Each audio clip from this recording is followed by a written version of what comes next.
বিশিষ্ট সমাজসেবক জনাব শাহেদ আলী ভাই, প্রোগ্রামের মডারেটর 37 নং ওয়ার্ড জামাতের সভাপতি সহ মঞ্চ উপবিষ্ট সম্মানিত অতিথিবৃন্দ, আমার সামনে উপবিষ্ট বিভিন্ন শ্রেণী পেশার ভাইরা এবং বোনেরা, 18 সালে এবং 2024 সালের মিডনাইট ইলেকশনের কথা আমাদের মনে রয়েছে।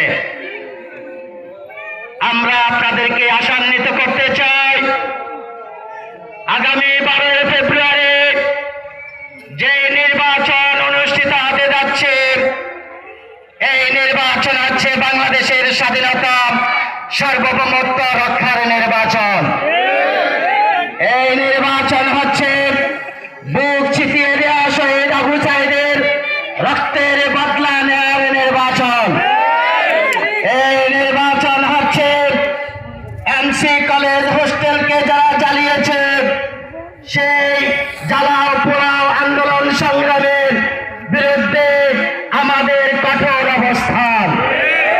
এই নির্বাচন হচ্ছে আমার ভাই শহীদ শরীফ হাদির হত্যার বিচারের নির্বাচন।